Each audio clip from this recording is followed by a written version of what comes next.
The reason why I set up HD2 was I went away with a couple of friends to Budapest for a weekend. We had 3 guidebooks. We had a Time Out, a Lonely Planet and a Rough Guide.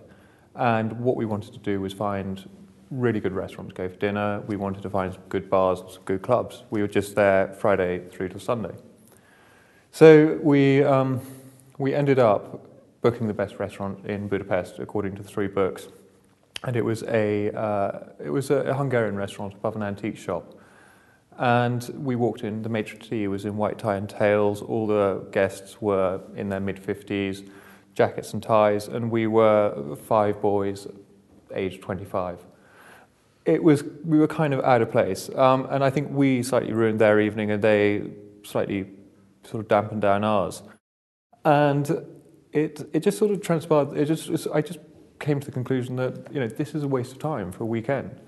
What I want to do for a weekend is I want to go away and I want to go to fun, interesting, different places. I don't want to be on the tourist trail. I want to discover places. But not so much that I'm wandering the back streets, knocking on doors, discovering, but actually I'm gently being spoon-fed it and feeling that I'm doing and experiencing and exploring something a little bit different.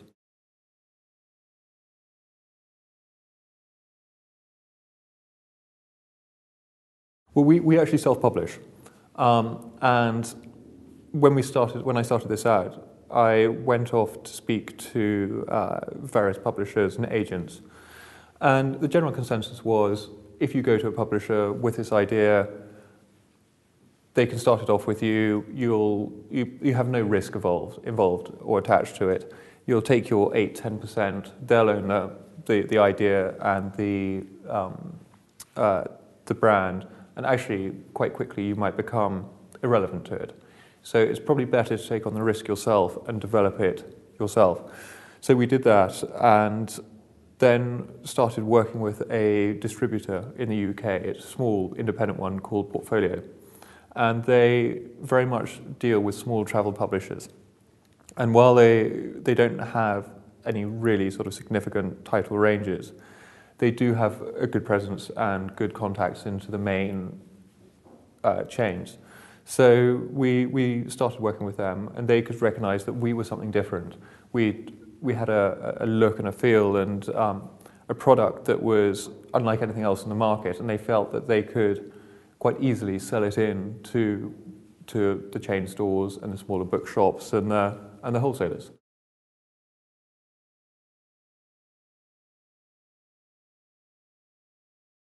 We actually got a designer in, or we went to a design agency. There was through a friend of mine, we started talking to a small company out in Richmond, and they were packagers. So they produced packaging for Dunhill, Mont Blanc, I think they did Jo Malone as well. And so they created the boxes, the bags, and the sort of outward appearance of the brand once you actually purchased the item.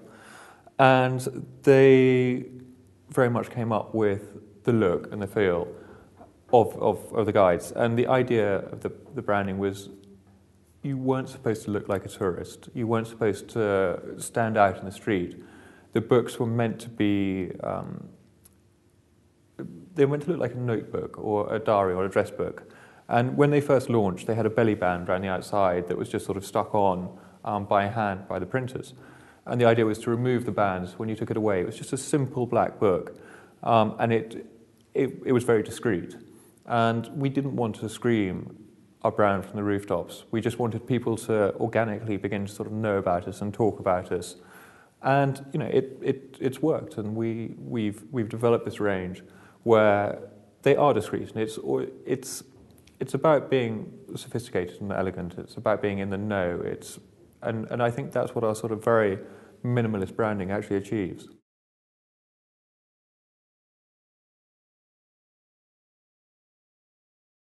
It's about being sensible in the way that you structure your business and how you're putting it all together. I mean, for example, I know that for us, to put a book together, to get it from concept to being ready to go to print, including all the editing, all the maps, all the proofreading, color proofing, the research, the photography costs, in the region of let's say £10,000.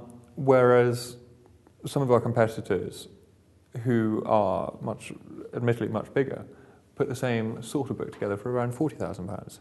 So, being small, having a very small team, outsourcing everything, and finding good people who work reasonably cheaply, has been the key to really sort of cutting our costs.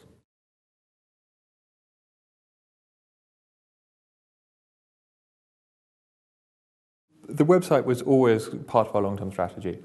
What I realised about travel guides is they're almost always out of date as soon as they hit the shelves because there's such a lead time into them.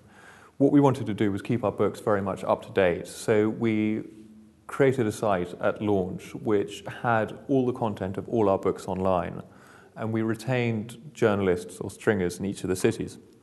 Now, every month they would send us updates of bars, restaurants, hotels that had opened up, closed down. They send in reviews, and effectively that allowed us to keep the content up to date on the website. We then introduced a sort of registration system within the book. So once you bought the book, you were prompted to visit our site, and you were asked a question. You registered your details and you were asked a question, and there were 10 rotating questions in the book that went along the lines of, if you turn to page 85, what is the fourth word on the fifth line? And so you actually had to have a copy of the book in order to do this. And then you got free access for a year to the site, to the updates, and you were brought into our world. We feel that at this time, we've established the books, and the books take quite a lot of work. We have to print up X number of copies in advance. So there's a lot of money that's actually locked away in books that are sitting in distribution warehouses around the world. And it's an expensive business model.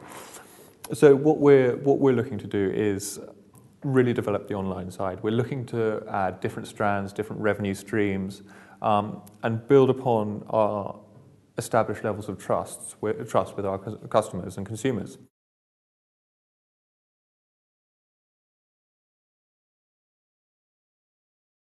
Certainly our traffic to our site is constantly increasing and has been doing so month on month, year on year.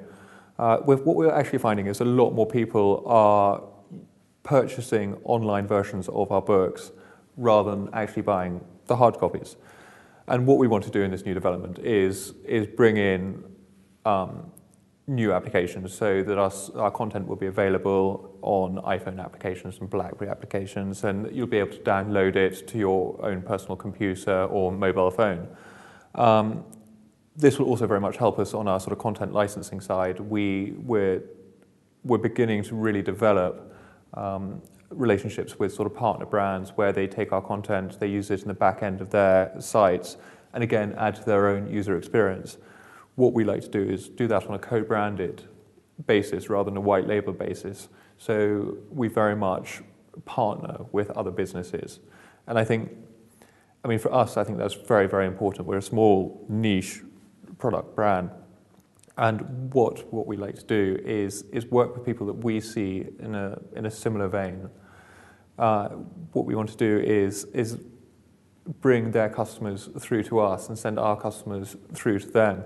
And I think rather than fighting to keep your own little sort of niche, what we're trying to do is aggregate the sort of larger world together and bring in people that we think would be suitable for our users and just draw them all together.